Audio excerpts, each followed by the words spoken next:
Assalamu alaikum wa rahmatullahi wa barakatuh. My name is Diakat Zaman. This is my channel Roots of Knowledge. Hope you guys are having a fantastic day. Right, so it's been a while since I've actually done a book review. The book review for today, inshallah, is going to be a book by one of my beloved teachers. This is it. It's Tasheel Mantiq.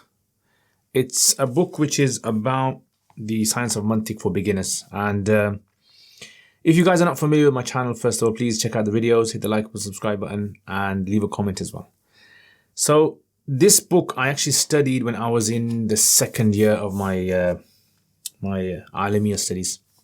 And this book is basically, it was like a very difficult book for me in the beginning, I would say, because it's the new science, totally new science. It's actually the science of logic. The teacher that taught us this, his name was Sheikh Fakhrul Islam, alhamdulillah, from what I know he's still alive, alhamdulillah. He was quite young, relatively young compared to the other teachers. And he studied in Binori town, the madrasa that I studied at. And then he actually, he was originally from Balochistan, which Balochistan is like the west side of Pakistan. And then after he graduated, he went to Medina. He studied in Medina University. Then he came back. And so he was one of the main teachers in the Arabic section. So I studied in the Arabic section, as I mentioned before. And so it was like really immersive. Like the Arabic language was really immersive. And everything was basically taught in Arabic language. So this book was one of the books in the second year which I studied from him. And it was an interesting journey, I would say, because the Mantiq books that I've studied, in the second year I studied Tasheel Mantiq. Then in the third year I studied Al-Mirqat. So we studied Mirqat with him as well. So we studied with Mullah Fakhrul Islam, we studied Mirqat as well. And in the third year we studied Al-Qutbi, Tasheel Qutbi, right? So the same teacher of mine, Mullah Anwar Badakhshani, he actually made it easy. Tasheel basically means it's like being made easy for the reader. So it's a bit difficult, then it's kind of made easy. The Arabic is kind of watered down, you can say. So we Qutbi's in the fourth year, and then in the fifth year I actually took a year and I studied somewhere else privately with my teacher. So I studied several books actually in Mantiq, and one of the books that I studied was a book called Sullum al-Ulum. Sullum al-Ulum, cover to cover, I studied that. And also there were some like commentaries with Sullum al-Ulum as well, like Mullah Hassan, Qadi Mubarak, and some Hashiyas as well. But anyway, this was one of the first books that I studied. Now, I remember when I studied this book, it was in the masjid, right? It was like this. The class was right as soon as you enter the masjid on the far side. It's on the other side, the class was. And we used to sit on the floor around the teacher. So it was just literally basically like a masjid. And you get your plastic desk, you put it down, and you sit around the teacher, and the teacher teaches you. And I found this book quite hard. I actually had to get other students to explain to me in my own language to try and make me understand this. And in the Urdu classes, they actually studied Isa Ghoji.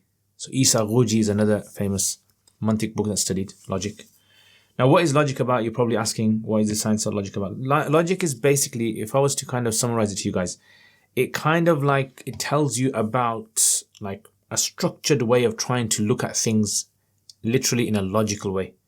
Right. So, for example, we look at the window, or we look at the wall, or we look at the camera, or we look at the sun, or we look at the earth, and we can classify things, right? Everything in the world can be classified into one group, each group. So, for example, humans can be classified into a group, and rocks can be classified into a group.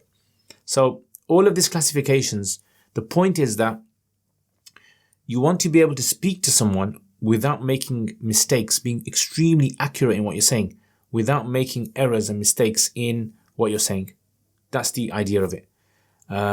So, you might, for example, I don't know, someone might make a statement and say, the sun is small, right? So what do you mean the sun is small? Like, do you mean the sun is small in its size? Do you mean the sun is small compared to something else? What do you mean it's small? Or for example, you might say something like, the sun is not out. What do you mean it's not out? Do you mean the sun actually comes out and is inside or something? So this was designed, originally obviously it's from the days of the Greek philosophers. But then the Muslims this was like about 200 years after the Prophet Muhammad SAW, the Muslims began to import the books of the Europeans, right? So they began to import their books and they began to translate them, study them, try to understand how they thought. Now there's benefits in this and there's harms in this as well, in studying science.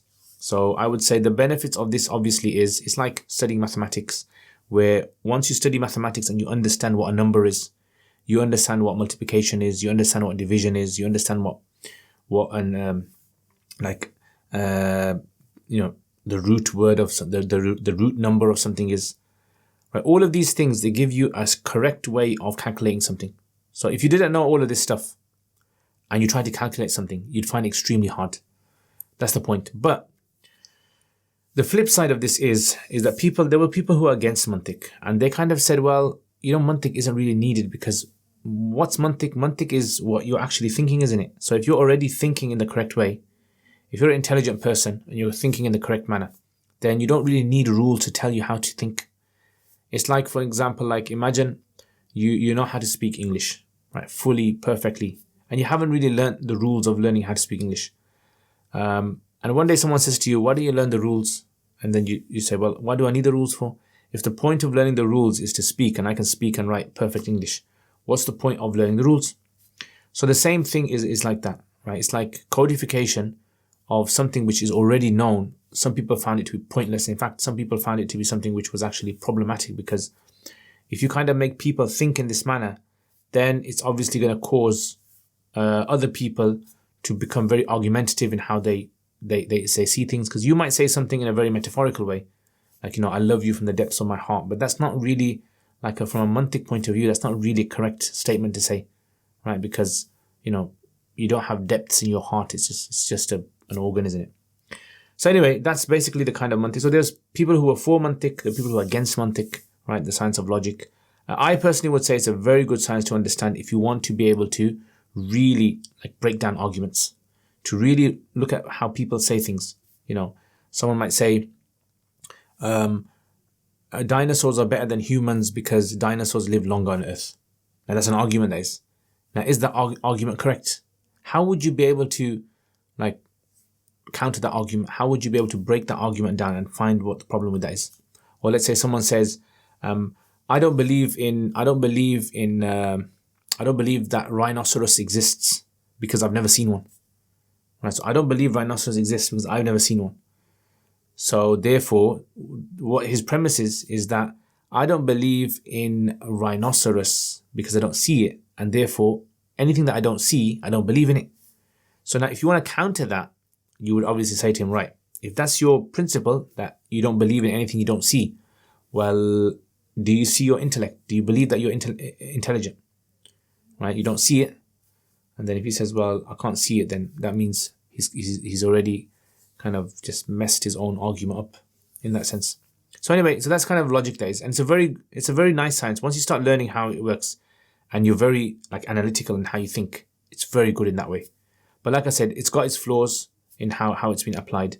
What's the benefit of studying Mantiq? The benefits of studying Mantiq would be things like, again, a lot of the books that were written in a certain period in Islamic history, the language that they've used is a very logic language. Yeah, so the way they structure sentences, just like I said to you, the guy said, I don't believe in rhinoceros because I can't see them. So that kind of language, you're going to see this kind of language in books. If you're familiar with Mantiq, then you're going to be able to read through them. That's one. And the second benefit is that when people on the media or when people on social media or anything like that, you encounter people where they come out with certain arguments or statements or proofs, or they claim to be proofs, you can easily look through all that proof, right? You can easily break it down and say, look, this is why you're wrong. What you're saying is wrong because logically this doesn't make sense, right? It's like if 2 + 2 = 4 and someone is saying 2 + 2 + 2 = 5, then logically they're wrong. How are you going to point out that 2 + 2 + 2 does not equal 5, right? So you'll need to know how to add 2 + 2 + 2.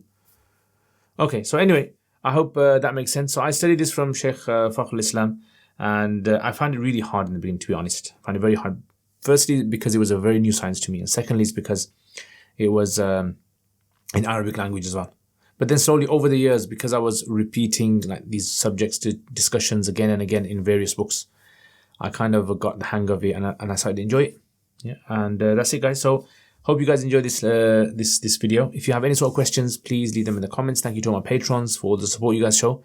Patrons are those guys who support the channel on a monthly basis, and it's probably one of the main reasons why I'm making so many videos for you guys to be able to watch for free. Alright guys, so Jazakumullah khair, take care inshallah, and I will see you guys next time. Assalamu alaikum wa rahmatullahi wa barakatuh.